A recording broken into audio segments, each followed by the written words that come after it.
Assalamualaikum warahmatullahi wabarakatuh. Alhamdulillahi wa kafa wassalatu wassalamu ala al-mustafa sayyidina Muhammadin ijtaba wa ala alihi wa sahbihi ahli sidqi wal wafa wa ba'd. Rekan mahasiswa yang berbahagia, kembali berjumpa kita pada mata kuliah studi Al-Quran, di mana kesempatan kali ini kita mengkaji tentang ayat-ayat Makkiyah dan ayat Madaniyah. Secara pengertian, ayat Makkiyah dan Madaniyah nanti dapat ditinjau dari 4 aspek. Atau ada yang membagi Makkiyah dan Madaniyah itu menjadi 4 aspek. Ayat Makkiyah ditinjau dari segi waktu, dan ini pendapat yang paling banyak diikuti, bahwa yang dimaksud dengan Makkiyah adalah surat atau ayat Al-Quran yang diturunkan sebelum Nabi hijrah dari Makkah ke Madinah. Ayat Al-Quran yang diturunkan sebelum Nabi hijrah dari Makkah ke Madinah.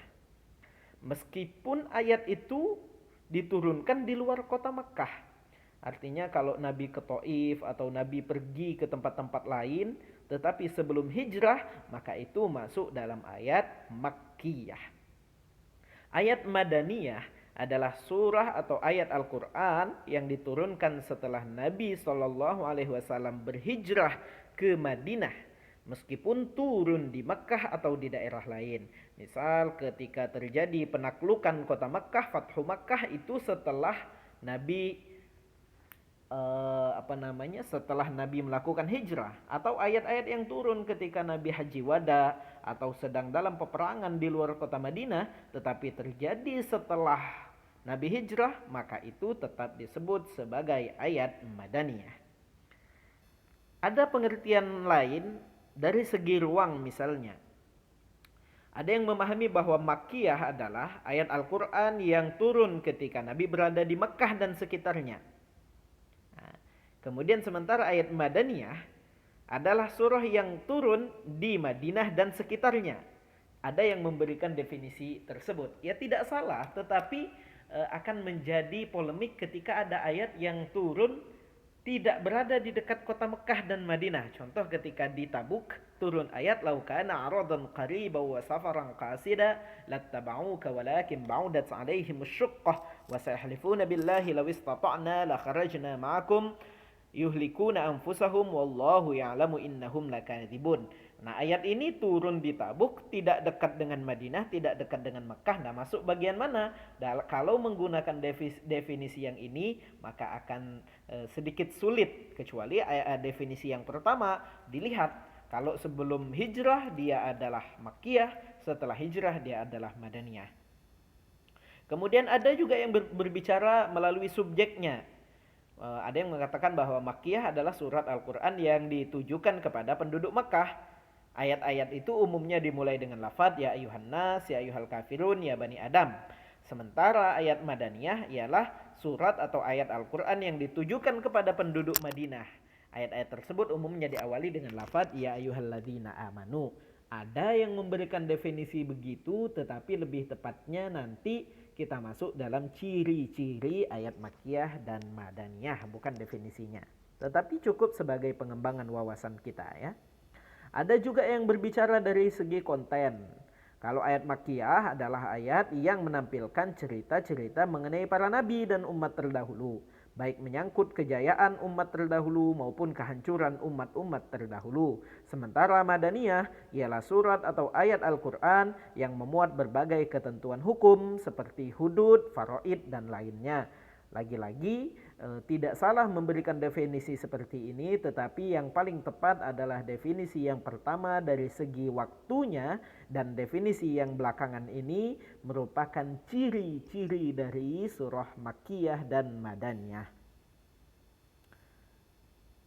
Berikutnya klasifikasi surat dan ayat dan surat Al-Quran.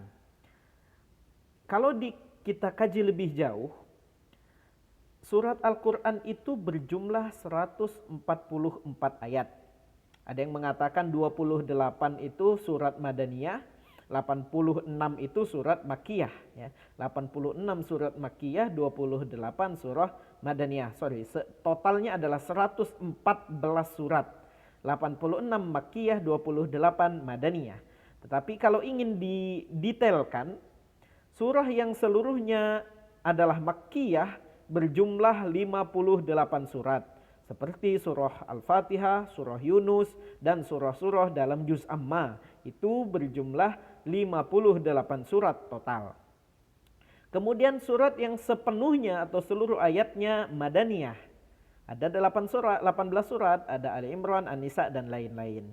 Kemudian ada surat Makkiyah namun di dalamnya ada ayat Madaniyah. Jadi secara umum ayat itu turun sebelum Nabi hijrah, akan tetapi sebagian dari ayat itu turun setelah Nabi hijrah. Misal ada surah Al-An'am, ada surah Al-A'raf, dan lainnya. Kemudian sebaliknya ada surah Madaniyah secara umum, namun sebagian ayatnya sudah turun lebih dahulu. Contoh di Makkah ya, sebelum Nabi hijrah. Contoh Al-Maidah. Kemudian ada pula surah Al-Baqarah, ada surah Al-Anfal, At-Taubah, dan lain-lain. Cara klasifikasi surat. Bagaimana menentukan sebuah surat itu Makkiyah atau Madaniyah? Pertama, nakli as-simai. Dinukil atau melalui periwayatan. Periwayatan siapa? Periwayatan para sahabat yang mengetahui waktu dan tempat turun ayat. Karena para sahabat banyak yang mengetahui ayat ini turun di mana, kapan, ketika apa peristiwa yang terjadi. Bahkan sebagian sahabat ketika ayat itu turun ada di tempat itu dan langsung menuliskan untuk Nabi. Mereka adalah para kutabul wahyi. Tetapi tidak seluruhnya penentuan ini berdasarkan nakli simai. Ada juga yang berdasarkan kiasi ijtihadi. Artinya melalui ijtihad dari para ulama, yakni melakukan pengamatan mendalam terhadap kandungan ayat dan ciri-ciri ayat. Apakah ayatnya ditujukan kepada orang-orang Makkah atau Madinah? Apakah kira-kira ayat ini ditujukan kepada kaum muslimin atau kaum kafir, dan lain-lain. Kemudian karakternya.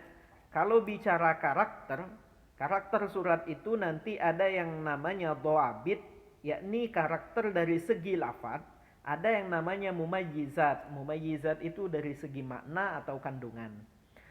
Karakter surah Makkiyah dari segi lafadznya dapat kita kaji. Pertama, kalau ada surah yang di dalamnya terdapat kata-kata kalla, ya, yang itu terulang sebanyak 33 kali dalam Al-Quran, maka itu merupakan surah Makkiyah. Satu, ya, menggunakan kata-kata kalla. Kemudian kalau ada surah-surah yang di dalamnya ada ayat sajadah, maka itu juga merupakan ciri dari surah Makkiyah. Kemudian surah yang ada lafaz ya ayyuhan nas, wahai manusia, ya ayyuhal kafirun, wahai orang kafir, ya bani Adam, wahai anak Adam, ya artinya manusia juga, dan tidak memuat lafaz ya ayyuhalladzina amanu, hai orang-orang yang beriman, maka itu surah Makkiyah. Ada pengecualian di dalam surah Al-Hajj yang merupakan surah Madaniyah, ada ayat yang surah Makkiyah, ada ayat yang berbunyi ya ayyuhalladzina amanu ruk'u wasjudu wa'budu rabbakum waf'alul khaira la'allakum tuflihun.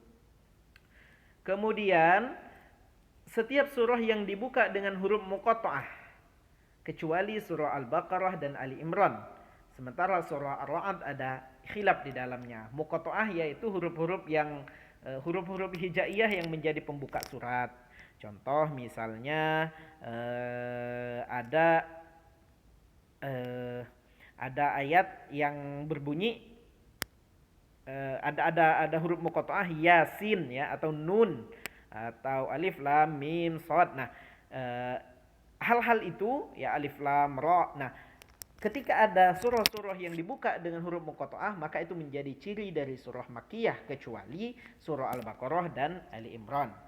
Kemudian surah-surah yang dibuka dengan qasam atau sumpah, wal fajr, wad duha, wasyamsi, itu dibuka dengan sumpah, maka itu semua menjadi karakter surah Makkiyah dari segi lafadznya. Dari segi makna atau bahasa dan kandungannya, mayoritas surah Makkiyah itu pendek-pendek dan nadanya keras. Ya ini wajar karena Makkiyah merupakan proses awal pembentukan masyarakat ya. Maka perlu ada ayat-ayat yang jelas dan tegas yang bersifat pendek dan lugas.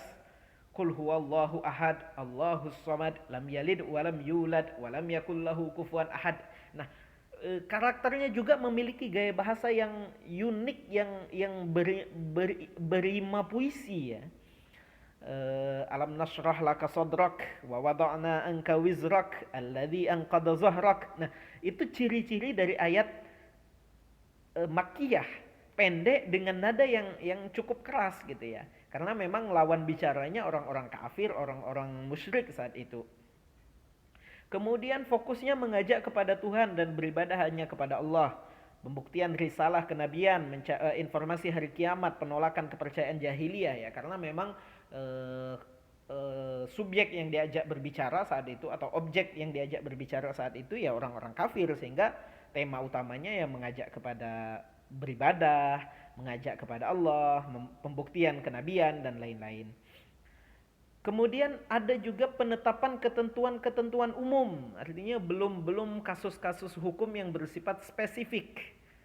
Ya dilarang membunuh, dilarang merampok, dilarang mengubur anak hidup-hidup, wala taqtulu auladakum khasyata imlaq misalnya. Isinya kurang lebih seperti itu, tapi belum kepada detail-detail hukum seperti cara pembagian waris dan lain-lain. Kemudian ciri juga dari surah Makkiyah adalah kalau di dalamnya ada kisah tentang nabi, kisah para nabi dan umat terdahulu. Nah, ini ciri dari ayat-ayat Makkiyah. Kemudian ayat-ayat Madaniyah. Dari segi lafadznya, yaitu surah yang ayatnya memuat seruan kepada orang beriman. Ya ayyuhalladzina amanu. Ada banyak sekali ya ayyuhalladzina amanu kutiba alaikumusiyam, ya ayyuhalladzina amanu idza qila lakum tafassahu fil majalis, ya ayyuhalladzina amanu idza nudiya lis-sholati min yaumil jum'ah. Nah, ayat-ayat yang ada ya ayyuhalladzina amanunya itu rata-rata merupakan surah Madaniyah kecuali Al-Hajj ayat 77 tadi. Dimulai dengan ya ayyuhalladzina amanu, tapi itu merupakan ayat sajdah yang merupakan ciri dari ayat-ayat Makkiyah. Kemudian kalau di dalamnya ada kata-kata munafik. Nah, ini menjadi ciri ayat-ayat Madaniyah karena yang dihadapi oleh Rasul di Makkah itu adalah orang-orang kafir, jelas kafir. Sementara kalau di Madinah yang dihadapi salah satunya adalah orang-orang munafik. Dan orang munafik ini baru muncul nanti di Madinah. Maka kalau ada ayat yang berbicara tentang munafik, innal munafiqina yukhadi'una Allah wa huwa khadi'uhum wa idza qamu ila sholati qamu kusala dan lain-lain, itu merupakan ciri ayat-ayat Madaniyah. Kemudian kalau di dalamnya ada ayat-ayat, ada lafaz-lafaz yang berbicara tentang faraid misalnya, atau tentang hukum-hukum hukum-hukum pidana ya, itu merupakan ciri ayat-ayat Madaniyah. Kemudian mayoritas ayatnya panjang, termasuk misalnya ayat terpanjang Quran surah Al-Baqarah ayat 282, ya ayyuhalladzina amanu idza tadayantum bidainin ila ajalin musamman faktubuh, yang itu sangat panjang ayatnya, itu merupakan ayat Madaniyah. Jadi itu dari segi lafadznya ada ya ayyuhalladzina amanu, ada kata-kata munafik, kemudian ada kata-kata yang berkaitan dengan hukum pidana atau hukum keluarga, kemudian mayoritas ayatnya panjang. Secara segi bahasa, makna dan tujuan, ayat-ayat Madaniyah ini umumnya berisi penetapan hukum syariah, ibadah, muamalah, sanksi, kewajiban, dan jihad. Nah, ini belum ditemukan dalam ayat-ayat Madaniyah kalau ada jihad, wajahidu fi sabilillahi, dan ayat-ayat lain yang berbicara tentang jihad atau pedoman sosial kemasyarakatan, itu ciri dari surah Madaniyah. Kemudian berbicara tentang kaum munafik dan ciri-cirinya, bagaimana menanganinya, bagaimana menghadapinya, bagaimana sifat mereka, bagaimana mereka di depan muslim dan bagaimana di belakang kaum mukmin. Itu semua adalah ciri dari surah Madaniyah. Kemudian menjelaskan tentang ahlul kitab dan kekeliruan mereka, penyimpangan yang mereka lakukan, kesalahan-kesalahan yang mereka lakukan, kebiasaan ahlul kitab. Nah, ini juga menjadi ciri ayat-ayat Madaniyah. Kemudian berisi hukum-hukum kemasyarakatan dan hukum-hukum keluarga, termasuk tentang pernikahan, termasuk tentang tolak, termasuk tentang poligami, termasuk nanti tentang pembagian harta waris. Itu semua menjadi ciri dari surah atau karakter surah Madaniyah. Saya kira demikian pengantar untuk diskusi kita tentang Makkiyah dan Madaniyah. Selanjutnya kita kaji lebih dalam sesi diskusi. Demikian yang dapat kami sampaikan. Wallahul muwaffiq ila aqwamit thoriq. Wassalamualaikum warahmatullahi wabarakatuh.